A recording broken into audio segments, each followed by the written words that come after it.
अस्सलाम वालेकुम नाज़रीन, आज हम मेरे ब्लॉग की जान से आपके पास हाजिर हैं और हमारा महंगाई और मौजूदा हुकूमत के इक़दाम के हवाले से सर्वे हो रहा है।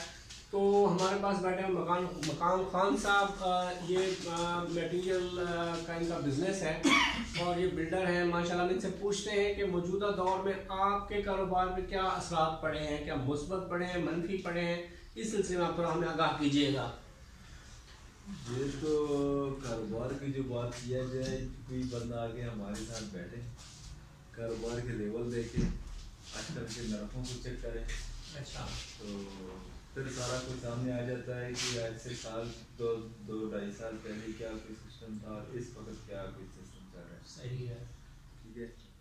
और बाकी महंगाई का तो बात ही ना करें, महंगाई का तो बात वो करे जो 19-20 का फर्क हो। ये तो 3-4 गुना बढ़ गया, तो महंगाई का बात ही क्या करनी है। अच्छा, आप क्या कहते हैं कि इमरान खान के इक़दामात की वजह से महंगाई बढ़ी है? जो मौजूदा वज़ीर-ए-आज़म बैठे हुए हैं हमारे में, इमरान खान मौजूदा हुकूमत का ये हक बनता है कि जो जिस लेवल पे ज्यादती हो रही है उसका कोई पूछताछ किया जाए। सही है। जिस तरह के हर बंदा चीख रहा है महंगाई है, सुनता हर बंदा है पर पूछता कोई नहीं। सही है। उसको तो इमरान खान को क्या करना चाहिए? इमरान खान तो कहता है मैंने महंगाई नहीं की, मैं तो आप लोगों के कर्जे उतार रहा हूँ। तो किसी को घर पे जाके ये नहीं कहता है कि ये महंगाई मैंने की है।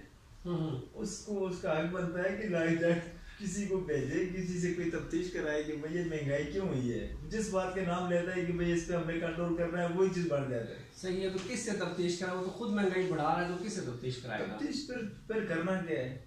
तो आप क्या तफ्तीश नहीं करा सकेंगे फिर हुक्मरानी छोड़ दे। आप कहते हैं इमरान खान को घर चले जाने चाहिए? जाहिर बात है, ये गरीब आवाम को पूछ ले, आवाम के दिलों से पूछ ले कि क्या गुजर रहा है, उसका पता कर ले, उससे उसके जो है ना जायजा लगा कि अगर महंगाई जायज है तो बेशक कर दे। अगर हर बंदा बर्दाश्त नहीं कर सकता है, हर बंदे के पास पैसे है नहीं है। आप टैक्सों को क्या समझते हैं कि टैक्स ठीक है? टैक्स का तो उन्हीं को पता है जो बड़े लेवल पे चल रहे हैं। टैक्स के हवाले से जो है ना, हमें तो ये सुनने में आ रहा है कि पहले से टैक्सों का सिस्टम जो है कम हुआ है। अच्छा, आपको अंदाजा नहीं है टैक्स बढ़ा? हमें कोई खास इसका पूरा कंफर्म अंदाजा। अच्छा, सही है। तो अब कल सेनेट के इलेक्शन हुए हैं, इस सिलसिले में आप क्या कहते हैं? हुकूमत को शिकस्त हुई है, तो ये क्या वजह है, क्यों हुआ है? हालांकि इमरान खान तो कह रहे थे कि हम जीत जाएंगे। ये सारे आपस में इनका ये बड़े बड़े सिस्टम है, ये आपस में सही एक दूसरे को जानते हैं कि हमने क्या करना है और इस फलानी ने क्या किया है। और जिस चीज से कोई क्या कहना चाहेंगे? इमरान खान ने खुद गिलानी को वोट दिया है यार, शायद इन्हीं के बंदों ने वोट उनको दिया है तो वो जीते ना। उनका अपने सीटें इतने थे नहीं। तो आप क्या कहेंगे इसमें डील हुई है?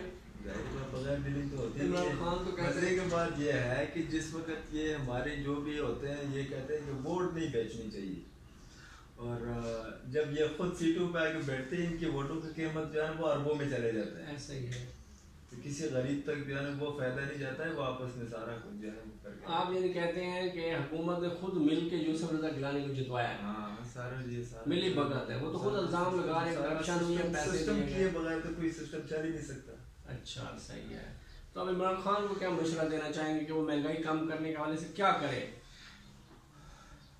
इसमें अब कुछ भी नहीं हो सकता है, वो खुद उससे कुछ होता ही नहीं है, तो करेंगे क्या? फिर क्या कोई किसी कोई उसका सुनता नहीं है। अच्छा, शायद उसका दिल में हो यार किसी गरीब को फायदा पहुंचा पर पहुंच नहीं पाता। इमरान खान को पता नहीं चलता हुकूमत कैसे? पता क्यों नहीं चलता है? हुकूमत उसके बस में नहीं है। बस में उसके जो आगे जो सिस्टम है वो कामयाब नहीं हो रहा है। उसने बंदे तो खुद चुने हुए हैं, फिर क्यों? खुद चुने हुए बरन चुनने की बात नहीं है, वो चुनने के बाद तो अगले दिल के अंदर तो नहीं बैठा हुआ है बंदा। आप कहते हैं इमरान खान गलत नहीं है, बल्कि आगे वाले गलत है, आगे नलायक है। आगे जो है ना, आगे टीम जो है ना, आगे सिस्टम ठीक नहीं है, सिस्टम पूरा कंट्रोल नहीं हो रहा है। ठीक है, अगर इसी चीज़ पे हर जगह हर जिस तरह के बाहर मुल्कों में सुनने में आता है कोई किसी जगह कोई मसला और 10 मिनट के अंदर अंदर उसका मसला हल होता है, यहाँ पे तो कोई छोटा सा काम भी हो तो जो है ना उसके लिए जो है ना भागदौड़ करके अगले को वैसे ही बेड़ा गर्क हो जाता है। सही है। तो आप कहते हैं इमरान खान को अपनी टीम तब्दील करनी चाहिए?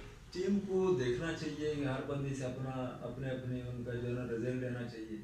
सही है। हर हफ्ते के हफ्ते रिजल्ट लेना चाहिए, भाई आपने क्या किया, फलाने ने क्या किया, उसका अलग अलग इसका मतलब उनकी कारकर्दगी का जायजा लेना। इस तरह हम बैठे हुए ये बिल्डिंग मटेरियल के काम कर रहे हैं, अब पिछले हफ्ते एक रेट था, अब इस हफ्ते जो है ना फी गाड़ी जो है ना 8 सैकड़े का रेट था, तो 15,000 रुपए रेट क्रश महंगा हुआ। लेने वाला तो कहता है आप लोग बढ़ाते हैं, खुद ही कोई ऐसे लेने वाला जिन लोगों ने घर बनाना है वो बड़े शौक से आए होते हैं कि यार हम जाएंगे फलानी, वो कहते हैं मकाम खान ने रेट बढ़ा दिया है, इमरान खान ने भी बढ़ाया। खान से तो पूछे नहीं कि भाई ये रेट किसने बढ़ाया, कहाँ से आ रहा है ये, तो ये कैसे बढ़ा है? ये फिर उनसे जिन्होंने प्लांट लगाया उनसे पूछे ना। नहीं, प्लांट की वजह से हुआ है, पेट्रोल की कीमत प्लांट वाले बैठे हुए हैं, वो कहते हैं कि भाई हम, उन्होंने आपस में मीटिंग करके ना उन्होंने अपने प्लांट चलाने का टाइमिंग कम कर दिया है कि मार्केट में जो है ना शार्ट हो, ताकि हमारे रेट में जो है ना रेट एतराज न कर सके। सही है। तो आगे उनसे कोई पूछे जाए कि भाई ये क्यों बढ़ा है, क्यों है, आपको क्या मसला क्या है, अगला उनका खराजात बढ़े उनके साथ उसी हिसाब से ताउन दिया जाए। चलो प्लांट तो सीमेंट का है, लेकिन जब रेत का डंपर आता है उस पे 15,000 किराए की समझ क्रश का बढ़ा है, रेत का मेरा है 2 की 3,000। अच्छा, क्रश का क्यों बढ़ा है? क्रश में क्या है? यही तो पूछने वाला कोई नहीं। अच्छा, पूछने वाला कोई। आप कहते हैं कि उन पे भी हाथ डालना चाहिए, ये चीज कर रहे हैं, क्रश वालों ने कुछ किया हुआ है ऐसा। गाड़ी के ऊपर 15,000 रुपए अगर लूट रहे हैं तो पूछना चाहिए उनसे। बिल्कुल जरूरी है, इसका मतलब है कि इस सिलसिले में पूरा जायजा होना चाहिए। जायजा होना चाहिए कि भाई आपके ऊपर क्या कौन सा ऐसा ओवर लोड आया कि भाई आप लोगों ने इतना ज्यादा रेट बढ़ा दिया। सही है। अच्छा, अगर कल अचानक आपको खबर मिलती है कि इमरान खान घर चले गए, आज उनका फर्ज किया एतमाद का वोट, ये बेशक 10 दफा चले जो आगे आएंगे वो भी इसी तरह ही होंगे। कौन सा किसी के लिए फायदा? तो फरिश्ते आने चाहिए क्या? फरिश्ता बस इस मुल्क में कोई नहीं है, कोई अच्छा कोई जो गरीब का सोचे। अगर आपको कल वज़ीर-ए-आज़म बना दीजिए, आप क्या करेंगे? नहीं, हमें तो किसी के नजदीक कोई नहीं जाने देता वज़ीर-ए-आज़म बनने। नहीं, अगर बना भी दिया जाए अगर बना भी दिया जाए तो क्या करेंगे? अगर हमें कोई वज़ीर-ए-आज़म बना ले तो हर हफ्ते जो है ना रिजल्ट होगी। अच्छा, हर हफ्ते जायजा जो बंदा सही रिजल्ट नहीं देगा उसको घर भेजा जाएगा। जबरदस्त। तो फिर कैसे चलेगा? हफ्ते में बंदे को काम की समझ नहीं आती, तो वो क्यों कैसे? इस मुल्क ये जो लोग कार हैं तो इसके जो कार है उसके लिए कुछ करना पड़ेगा। सही, आप जो सरकारी खजाने से माल जो हर महीने जा रहा है, लम्स अलग जा रहा है, सारे सहूलतें ये ले रहे हैं, गरीब को क्या जा रहा है? जो ले रहे हैं उनको अपनी कारकर्दगी दिखानी चाहिए। सही है। गरीब को क्या करना चाहिए? अगर महंगाई है, गरीब क्या करे? आप गरीब क्या कर सकते हैं? क्या करेगा?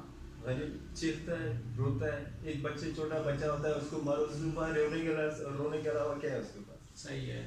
अब आप गरीब को कौन समझता है? क्या समझते हैं महंगाई की वजह से चोरी डकैती इनकी वारदातों में इजाफा जो सिगरेटपोश लोग हैं, ठीक है, जो दिहाड़ीदार बंदा है वो हफ्ते में वो ज्यादा जोर लगाए 2 दिन काम करे, 3 दिन काम करे, उसको काम नहीं मिलता है, उसने चोरी नहीं करनी, डकैती नहीं करनी, और क्या करना। सही है। तो आप आखिरी पैगाम देना चाहें जो आप चाहेंगे कि इस मुल्क की खुशहाली के लिए कुछ ऐसे इक़दाम किए जाएं? आखिरी पैगाम ये है, खुदारा चाहे कोई हुक्मरान है, चाहे जो भी जिसके पास भी थोड़ा बहुत इख्तियार है, वो किस मुल्क के सोचे, गरीब आवाम के सोचे, और किसी के साथ जो है ये ज़्यादतियाँ ना। सही है। तो आप दनानीर मुबीन के बारे में क्या कहेंगे? किसके बारे में? दनानीर मुबीन नहीं जानते उसको? पौड़ी हो रही है। बहुत ये हमारे नसीर साहब है और बैठे हुए यहाँ पे इंशाल्लाह गपशप लगाते हैं। थैंक यू, बहुत शुक्रिया, थैंक यू सो मच। हम आपसे बात करके बड़ा फ़ायदा हुआ है, इंशाल्लाह आपकी बात आगे पहुँचेगी। अब हम इजाज़त चाहेंगे और तो इसके साथ मेरे ब्लॉग को आपने शेयर करना है, इंशाल्लाह लाइक करना है और इंशाल्लाह इसको आगे से आगे पहुँचाना है। Thank you so much.